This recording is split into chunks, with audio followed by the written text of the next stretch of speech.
नमस्कार, capital TV Bihar देख रहे हैं आप। मैं हूं राधिका राज। आज इस स्पेशल स्टोरी में बात होगी बुलडोजर एक्शन की।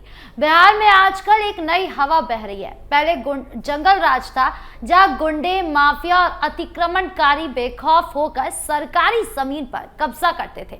सड़कें हमेशा जाम रहती थी, ट्रैफिक की समस्या से लोग रोजाना परेशान होते थे और आम जनता की दैनिक जिंदगी प्रभावित रहती थी। सार्वजनिक जगह पर अवैध कब्जों से भरी पड़ी रहती थी, जिससे विकास के कार्य ठप हो जाते थे। लेकिन अब विकास का दौर है। नीतीश कुमार और भारतीय जनता पार्टी की डबल इंजन सरकार में कानून का राज कायम हो रहा है। अतिक्रमण के खिलाफ जीरो टॉलरेंस की नीति सख्ती से लागू की जा रही है। बुलडोजर अब माफिया और अपराधियों के खिलाफ नहीं, बल्कि सिर्फ अवैध कब्जों को हटाने का हथियार बन चुका है। यह अभियान पूरे राज्य में तेजी से चल रहा है और इसका असर आम लोगों की जिंदगी पर सकारात्मक पड़ रहा है। आज हम विस्तार से चर्चा करेंगे बिहार के विभिन्न जिलों में हो रहे इस बुलडोजर एक्शन की।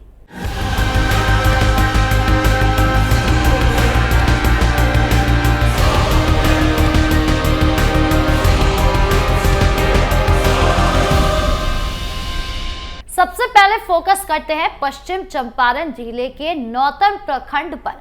यहां बिहार सरकार ने अतिक्रमण हटाओ अभियान को बड़े पैमाने पर शुरू किया।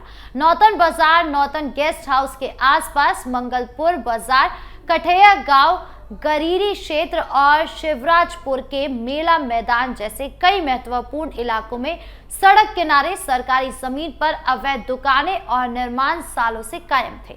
इन अवैध कब्जों की वजह से मुख्य सड़कें बेहद संकरी हो गई थी। रोजाना ट्रैफिक जाम लगता था, जिससे स्कूल जाने वाले बच्चे, ऑफिस जाने वाले लोग और व्यापारी सभी प्रभावित होते थे। एम्बुलेंस जैसी इमरजेंसी सेवाएं भी समय पर नहीं पहुंच पाती थी।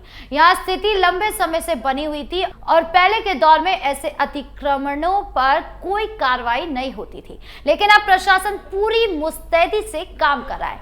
राजस्व विभाग के कर्मचारी पूरे क्षेत्र में सरकारी जमीनों का विस्तृत सर्वे कर रहे हैं। हर प्लॉट की जांच की जा रही है और अतिक्रमणकारियों की लिस्ट तैयार हो रही है। इस अभियान की सबसे खास मिसाल बनहौरा बाजार से सामने आई है, जहां 15 दुकानदारों को अंचल अधिकारी अलका कुमारी ने औपचारिक नोटिस जारी किए हैं। ये नोटिस रविवार को ही भेजे गए थे और इसमें स्पष्ट निर्देश दिया गया कि निर्धारित समय सीमा के अंदर अपना अवैध अतिक्रमण खुद ही हटा लें। अगर ऐसा नहीं किया गया तो प्रशासन द्वारा सख्त कार्रवाई की जाएगी, जिसमें बुलडोजर का इस्तेमाल भी शामिल है। अलका कुमारी ने मीडिया से बातचीत में साफ कहा कि अतिक्रमण हटाओ की प्रक्रिया अब पूरी तरह शुरू हो चुकी है और आने वाले दिनों में अन्य इलाकों में भी ऐसे नोटिस जारी किए जाएंगे। ये कार्रवाई बेहद जरूरी है, क्योंकि अवैध निर्माणों से न केवल सार्वजनिक सुविधाएं जैसी सड़कें और फुटपाथ प्रभावित हो रहे थे, बल्कि बड़े विकास परियोजनाएं जैसे सड़क चौड़ीकरण, ड्रेनेज सिस्टम और पार्किंग की योजनाएं भी रुकी पड़ी थी। पहले जंगल राज के समय में ऐसे अतिक्रमणकारियों को अक्सर राजनीतिक संरक्षण प्राप्त होता था और कोई अधिकारी उनकी तरफ देखने की हिम्मत भी नहीं करता था। लेकिन अब विकास के इस नए युग में स्थिति पूरी तरह बदल गई है। बुलडोजर पूरी तरह तैयार है। नोटिस की अवधि खत्म होने के बाद सीधी कार्रवाई होगी। यह अभियान पूरे पश्चिम चंपारण जिले में फैलाया जाएगा। इससे बेतिया जैसे प्रमुख शहरों की सड़कें न केवल चौड़ी होगी, बल्कि ज्यादा सुंदर और सुरक्षित भी बनेगी। स्थानीय लोग इस कार्रवाई से काफी खुश नजर आ रहे हैं। वो कह रहे हैं कि लंबे समय बाद उन्हें ट्रैफिक जाम से राहत मिलने की उम्मीद जगी है। व्यापारियों का भी कहना है कि व्यवस्थित सड़कें उनके कारोबार को बढ़ावा देगी। यह अभियान न केवल कानून व्यवस्था को मजबूत कर रहा है, बल्कि बिहार के ग्रामीण और शहरी शब्दों में समान विकास सुनिश्चित कर रहा है। अब नजर डालते हैं गया जिले पर, जहां इमामगंज बाजार की स्थिति लंबे समय से लोगों के लिए सिरदर्द बनी हुई है। जहां रोजाना भयानक ट्रैफिक जाम लगता था, खासकर टाउन हॉल और जिला परिषद के खाली प्लॉट के पास। सड़क किनारे सरकारी जमीन पर सब्जी विक्रेता और अन्य छोटे व्यापारी अवैध रूप से ठेले और दुकानें लगा लेते थे, जिससे पूरा बाजार अव्यवस्थित हो गया था। वाहनों की आवाजाही बेहद मुश्किल हो जाती थी और पैदल चलने वालों के लिए भी जगह नहीं बचती थी। गया एक प्रमुख धार्मिक और पर्यटन स्थल है जहां देश विदेश से श्रद्धालु आते हैं। ऐसे में बाजार की ये हालत बिहार की छवि को प्रभावित कर रही थी, लेकिन अब प्रशासन ने इस समस्या का स्थायी समाधान निकालने का फैसला किया है। सोमवार सुबह ठीक 8 बजे से इन सब्जी विक्रेताओं को एक नई वैकल्पिक जगह पर शिफ्ट किया गया। इसके बाद पूरे इमामगंज बाजार को पूरी तरह अतिक्रमण मुक्त घोषित कर दिया गया। इस कार्रवाई की अगुवाई कर रहे अधिकारियों आशुतोष रंजन पांडे और अंचल अधिकारी सुकेश कुमार ने स्थानीय लोगों और व्यापारियों से विशेष अपील की कि वो इस अभियान में पूर्ण सहयोग करें। उनका कहना है कि ये कार्रवाई सिर्फ अतिक्रमण हटाने तक सीमित नहीं है, बल्कि पूरे शहर को ट्रैफिक जाम से मुक्त बनाने और बाजार को आधुनिक और व्यवस्थित बनाने की है। पहले जंगल राज के दौर में ऐसे अवैध कब्जे लगातार बढ़ते जाते थे और कोई रोकने टोकने वाला नहीं था। बाजारों में अक्सर गुंडागर्दी का माहौल रहता था और वैध व्यापारी डर के साए में कारोबार करते थे। लेकिन अब विकास का नया दौर शुरू हो चुका है। नीतीश कुमार सरकार की ये पहल शहर वासियों के लिए बड़ी राहत लेकर आई है। सबसे अच्छी बात यह है कि सब्जी विक्रेताओं और छोटे व्यापारियों का कारोबार प्रभावित नहीं हो रहा। इसके लिए उन्हें पहले से ही वैकल्पिक व्यवस्था दी जा रही है। ये एक संतुलित और मानवीय कार्रवाई है जहां प्रशासन जनता के हितों को सर्वोपरि रख रहा है। गया जैसे पवित्र और पर्यटन महत्व के शहर में साफ सुथरे बाजार, चौड़ी सड़कें और व्यवस्थित ट्रैफिक विकास की सच्ची निशानी होंगे। स्थानीय निवासी उत्साहित है और कह रहे हैं कि अब शहर पहले से कई ज्यादा सुंदर और आकर्षक लगेगा।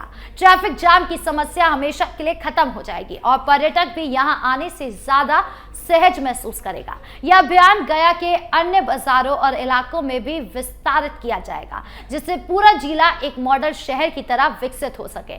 यह बदलाव न केवल स्थानीय अर्थव्यवस्था को मजबूत करेगा, बल्कि बिहार के पर्यटन क्षेत्र को भी नई गति देगा। अब बात करते हैं कटिहार जिले के आजमनगर बाजार की, जहां भी प्रशासन ने सख्त तेवर दिखाए। जहां मुख्य बाजार क्षेत्र में सरकारी और सार्वजनिक जमीन पर निजी व्यक्तियों ने लंबे समय से अवैध कब्जा जमा रखा था। चाय की दुकानें, पान की गुमटियां, गुटखा और मिठाई की छोटी बड़ी दुकानें सभी सरकारी जमीन पर चल रही थी। इस वजह से यात्रियों को भारी असुविधा होती है। सड़कें इतनी संकरी हो गई थी कि 2 वाहन एक साथ निकलना मुश्किल हो जाता था। बाजार में हमेशा अफरा तफरी का माहौल रहता था और सफाई की स्थिति भी काफी खराब थी।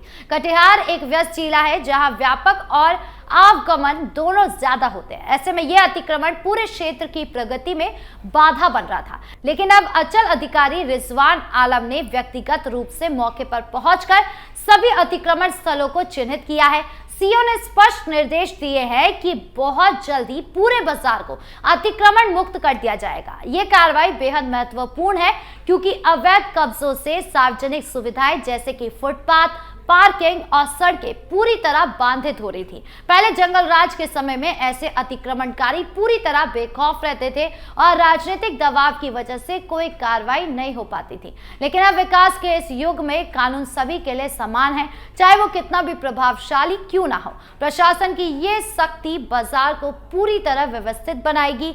वैध व्यापारियों को भी इसका फायदा होगा क्योंकि ग्राहक आसानी से पहुंच सकेंगे। आम लोग राहत की सांस ले सकेंगे क्योंकि अब सड़कें चौड़ी होगी और ट्रैफिक सुचारू चलेगा। कटिहार जैसे व्यस्त और महत्वपूर्ण इलाके में यह अभियान न केवल ट्रैफिक प्रबंधन को बेहतर बनाएगा, बल्कि सफाई और स्वच्छता अभियान को भी मजबूती देगा। स्थानीय लोग प्रशासन की इस पहल की खुलकर तारीफ कर रहे हैं। उनका कहना है कि इतने सालों बाद आखिरकार कोई ठोस कार्रवाई हुई है। आगे आने वाले दिनों में अन्य बाजारों और इलाकों में भी इसी तरह के एक्शन की उम्मीद जगी है। ये पूरी घटना बिहार के बदलते चेहरे की जीती जागती मिसाल है, जहां अब गुंडागर्दी और अराजकता की जगह विकास और कानून व्यवस्था की बात हो रही है। यह अभियान राज्य की अर्थव्यवस्था को मजबूत करने में भी योगदान देगा क्योंकि बेहतर इंफ्रास्ट्रक्चर से व्यापार बढ़ेगा। कुल मिलाकर बिहार के इन प्रमुख जिलों में चल रहा बुलडोजर एक्शन एक व्यापक बदलाव की शुरुआत मात्र है। उप मुख्यमंत्री सम्राट चौधरी की सक्रिय अगुवाई में यह अभियान जल्द ही पूरे राज्य के कोने कोने तक पहुंचेगा। पहले जंगल राज था जहां अराजकता, भय और अवैध कब्जों का बोलबाला था, लेकिन अब विकास का स्वर्णिम काल शुरू हो चुका है। साफ सुथरी और चौड़ी सड़कें, व्यवस्थित बाजार, सुरक्षित सार्वजनिक जगहें और मजबूत कानून व्यवस्था, यही बिहार की नई पहचान बन रही है। आपकी इस पूरे मामले को लेकर क्या राय है, कमेंट बॉक्स में जरूर बताएं। धन्यवाद।